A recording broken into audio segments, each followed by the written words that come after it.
देखो इसके बाद जो लास्ट टॉपिक है ना इस चैप्टर का, वो है ट्रांसफॉर्मर। क्या है? ट्रांसफॉर्मर। ट्रांसफॉर्मर होता है क्या है, सबसे पहले तो ये पता होना चाहिए हमें। What is a transformer? ठीक है। तो ट्रांसफॉर्मर होता क्या है? Transformer is a electrical device. ठीक है। Transformer is electrical device which will increase the input voltage और डिक्रीज द इनपुट वोल्टेज। जो इनपुट वोल्टेज आप दे रहे हो उसको इंक्रीज भी करता है और डिक्रीज भी करता है। ठीक है, उसको बोलते हैं ट्रांसफार्मर। ठीक है, electrical device which increase the input voltage और डिक्रीज द इनपुट वोल्टेज। ठीक है। अगर इंक्रीज करता है, जैसे ट्रांसफार्मर है अपना, अगर वो इनपुट वोल्टेज जो है आपका, इनपुट वोल्टेज जो है, इनपुट वोल्टेज को इंक्रीज कर देता है, क्या कर देता है? इंक्रीज कर देता है, इंक्रीज कर देता है। तो उसको बोलते हैं अपन स्टेप अप। क्या बोलेंगे उसको? ऐसा जो ट्रांसफार्मर होता है उसको क्या बोलते हैं अपन? स्टेप अप ट्रांसफार्मर कहते हैं। तो स्टेप अप ट्रांसफार्मर में जैसे इनपुट वोल्टेज को अगर मैं E1 से लिखूं और आउटपुट वोल्टेज को E2 से लिखूं, तो आउटपुट वोल्टेज क्या होगा? ज्यादा होगा। आया समझ में? ठीक है। तो ट्रांसफार्मर क्या होता है? हाँ sir. Transformer is electrical device which increase और decrease the input voltage. If it will increase the input voltage then it is called step up transformer, जिसमें कि जो आउटपुट वोल्टेज ज्यादा होगा, इनपुट वोल्टेज कम होगा। ठीक है। दूसरा क्या है? इनपुट वोल्टेज, अगर ट्रांसफार्मर क्या कर रहा है? इनपुट वोल्टेज को डिक्रीज कर रहा है। Input voltage decreases. ठीक है। इनपुट वोल्टेज क्या हो रहा है? डिक्रीज हो रहा है। तो उसको, जो ट्रांसफार्मर है उसको क्या बोलते हैं अपन? स्टेप डाउन ट्रांसफार्मर कहते हैं। क्या कहते हैं उसको? Step down. तो स्टेप डाउन में क्या होगा? E1 जो है वो ज्यादा होगा E2 से। E1 जो है वो E2 से ज्यादा होगा। ठीक है, समझ में आया यहाँ तक? है ना? अब ट्रांसफार्मर में एक्चुअली होता क्या है? तो ट्रांसफार्मर में क्या होगा इस तरह से, सॉफ्ट आयरन कोर की लेमिनेटेड प्लेट्स होती हैं। ठीक है, सॉफ्ट आयरन कोर की लेमिनेटेड प्लेट्स होती हैं, और उन पे क्या होता है? इंसुलेटेड कॉपर वायर को, वुंड होते हैं, इंसुलेटेड कॉपर वायर बंधे होते हैं उसमें। ठीक है। तो एक बना के देखते हैं अपन ऐसे ही,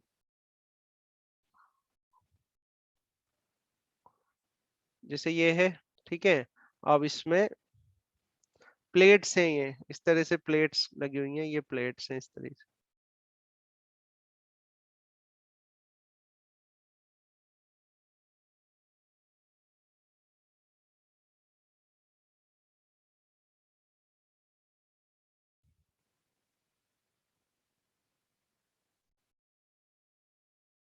ठीक है। तो सॉफ्ट आयरन कोर की प्लेट्स होती है, और सॉफ्ट आयरन कोर की प्लेट्स पे क्या होता है? इस तरह से इंसुलेटेड कॉपर वायर लगे हुए होते हैं। ऐसे ये इंसुलेटेड कॉपर वायर अपन ने लगाए।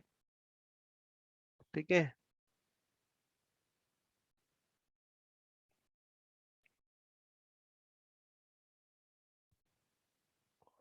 ठीक है, और इस साइड भी लगा देंगे ये इंसुलेटेड कॉपर।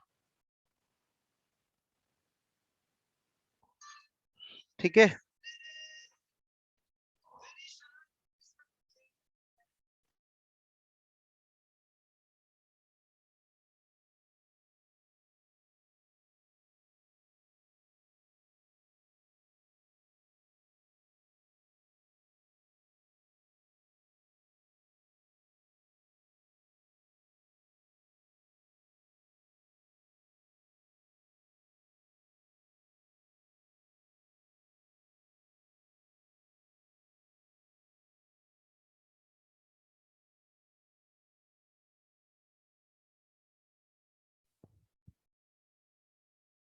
यार ये क्या हो गया इसमें?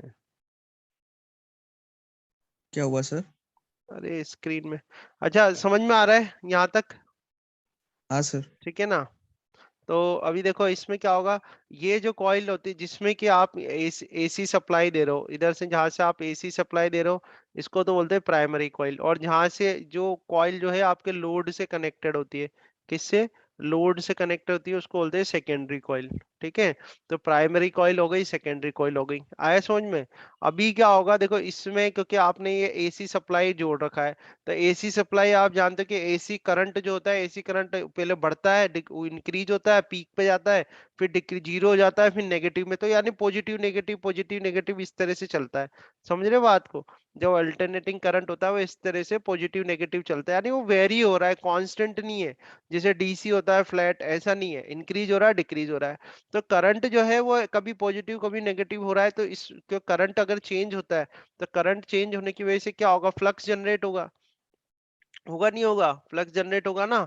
तो फ्लक्स जनरेट होने हाँ से सर। देखो, फ्लक्स जो जो फ्लक्स लिंक होगा with each each turn of a coil, each turn of the primary coil and each turn of the secondary coil, if we consider that the linkages losses is zero, okay, linkages जो flux जो leak हो रहा है, flux leak जो हो रहा है, अगर वो लॉस जो है वो जीरो है, तो जो प्राइमरी कॉइल है और सेकेंडरी कॉइल जो है उससे लिंक हुआ जो फ्लक्स है वो क्या होता है, सेम होता है। यानी इसके अंदर जो फ्लक्स होगा फाई, उतना ही फ्लक्स यहाँ पर भी होगा फाई। ठीक है, फ्लक्स जो होगा सेम होगा। अब इसकी वजह से क्या होगा, इसकी अगर मैं कहूँ कि भाई नंबर ऑफ टर्न्स इसमें इधर सेकेंडरी कॉइल में N2 है, प्राइमरी कॉइल में नंबर ऑफ टर्न्स N1 है, तो सेकेंडरी कॉइल अगर मैं ईएमएफ लिखूं E1, तो E1 इजिकल टू क्या आ जाएगा, माइनस के N1 और d5/dt आ जाएगा नहीं आ जाएगा, बोलो सही है, आ जाएगा, बोलो, हाँ सर। है ना। और E2 में लिखूं तो E2 इजिकल टू कितना आ जाएगा, माइनस N2, और ये आ जाएगा d5/dt आ जाएगा। आई बात समझ में। अगर हम E1/E2 कर दें, E1/E2 कर दें, तो बेटा इधर से आ जाएगा आपके पास N1/N2। ठीक है, तो इस तरह से एक हाँ पहला सर। फॉर्मूला तो आपका यही आ जाएगा। ठीक है, और ये जो होता है ये टर्न रेशियो कहलाता है, इसको बोलते हैं टर्न रेशियो। क्या बोलते हैं, टर्न रेशियो बोलते हैं। अब इसी में से दो केसेस अपन डिस्कस कर सकते हैं। पहला केस ये डिस्कस करूं, मैं आपसे ये कहूं कि भाई जो टर्न रेशियो है N1/N2, N1 N2 क्या है, ग्रेटर देन 1 है। तो ग्रेटर देन 1 है तो मतलब मैं ये कह सकता हूँ कि N1 is greater than N2 है, और N1 is greater than N2 है, तो N1/N2 तो E1/E2 होता है, तो E1/E2 भी ग्रेटर देन 1 हो गया। और E1/E2 अगर ग्रेटर देन हो गया तो step down. E1 is greater than E2 हो जाएगा, E1 is greater than E2 हो जाएगा। यानी कि भाई प्राइमरी कॉइल में नंबर ऑफ टर्न्स ज्यादा है और सेकेंडरी कॉइल में नंबर ऑफ टर्न्स कम है, तो जो आपका ट्रांसफार्मर होगा वो कौन सा ट्रांसफार्मर होगा, स्टेप डाउन ट्रांसफार्मर होगा। कौन सा हाँ सर। ट्रांसफार्मर होगा, स्टेप डाउन ट्रांसफार्मर होगा। आया समझ में। ऐसे ही मैं कह दूं कि भाई N1 जो है, N1 डिवाइड बाय N2 है, ये लेस देन 1 है, तो लेस देन 1 है तो N1 is less than N2 हो जाएगा। N1 इज लेस देन, अच्छा N1/N2 तो E1/E2 होता है, तो E1/E2 भी लेस देन 1 हो जाएगा। तो मैं कह सकता हूँ कि E1 is less than E2 हो जाएगा। तो यहाँ से आपको क्या दिख रहा है कि भाई सेकेंडरी कॉइल में अगर नंबर ऑफ टर्न्स ज्यादा है, अगर नंबर ऑफ टर्न्स ज्यादा है तो उसके सेकेंडरी कॉइल अंदर में, ईएमएफ भी जाता है तो स्टेप अप। हाँ, तो अभी वोल्टेज बोलो आप, ठीक है, हाँ वही है, बट है हाँ वोल्टेज ही, सर। तो वोल्टेज अप हो गया उसका। तो ये क्या हो गया आपका, स्टेप अप ट्रांसफार्मर हो गया। कौन सा हो गया, स्टेप अप ट्रांसफार्मर हो गया। आए समझ में। ठीक है, यस सर। अब देखो इसमें एक चीज अपन ये लेते हैं कि भाई इसमें देखो क्या है, जैसे प्राइमरी कॉइल है ना, प्राइमरी कॉइल में आपने एसी एसी आप सप्लाई कर रहे हो, तो एसी जब आप सप्लाई कर रहे हो, जो एक्चुअल ईएमएफ पर दे रहे हो वो कितना दे रहे हो, ई दे रहे हो, कितना दे रहे हो, ई दे रहे हो आप ई। ईएमएफ, ठीक है। बट होगा क्या, इसका खुद का, इस कॉइल का खुद का सेल्फ इंडक्टेंस भी होगा। सेल्फ इंडक्टेंस की वजह से इसके अंदर बैक ईएमएफ प्रोड्यूस हो जाएगा। और बैक ईएमएफ को अगर मैं कह दूं E1 कर दूं, बैक ईएमएफ को क्या कर दूं, E1 कर दूं, क्या कर दूं, E1 मेरा बैक ईएमएफ है, तो नेट ईएमएफ कितना आएगा, net EMF E minus E1 हो जाएगा। ठीक है, और अगर करंट इसमें I है और रेजिस्टेंस क्या है, R, तो E minus E1 is equal to क्या आता है, आई आर आ जाता है। पर R जो होता है बहुत स्मॉल है, तो इसको आई, ये जो R है इसको क्या करते हैं अपन, नेग्लेक्ट कर देते हैं। तो इसको आप जब नेग्लेक्ट कर दोगे तो E माइनस E1 जो है वो जीरो हो जाएगा, और E इजिकल टू कितना आ जाएगा, E1 हो जाएगा। तो कहने ये मैंने बस जस्ट बता दिया है आपको, अगर मान लो इन केस कोई पूछ ले। तो इसलिए जो आप ये यहाँ से जो AC EMF सप्लाई कर रहे हो, वही EMF या वही वोल्टेज होता है प्राइमरी कॉइल का भी। ठीक है, आई यस बात समझ सर। में। अच्छा, फिर बात कर ले पावर की, तो पावर का फॉर्मूला VI होता है। ठीक है, तो पावर, जैसे पावर का जो फॉर्मूला होता है VI होता है, VI ले लेते हैं। ठीक है, तो पावर जैसे वोल्टेज प्राइमरी कॉइल में जैसे E1 है और करंट मान लो I1 है, तो सेकेंडरी कॉइल में क्या E2 और I2 है। ठीक है, तो I1/I2 कितना हो जाएगा, I1/I2 हो जाएगा E2 divide E by two upon E E1, one. और E2/E1 जो है वो हो जाएगा आपका N2 डिवाइड बाई N1, और ये हो जाएगा E इजिकल टू क्या होता है, माइनस d5/dt होता है। ठीक है, तो यहाँ से आप इसको ये भी कर सकते हो कि हो जाएगा 5 2 डिवाइड बाय phi 1। तो ऐसे करके फाइव सारे वन फॉर्मूले आ जाएंगे आपके पास। ठीक है, अब मान लो यहाँ से एक बात मैं ये कहूँ कि यही बता देता हूँ, हो गया है पूरा। अगर मैं यहाँ से ये कहूँ कि भाई मेरे पास जो N2 है, N2 is greater than N1 है, तो N2 is greater than N1 है, तो भाई N2 बाय N1 जो होगा वो क्या हो जाएगा, ग्रेटर देन वो हो जाएगा 1। और N2 बाय N1 किसके बराबर है, वो तो I1 अपॉन I2 के बराबर है।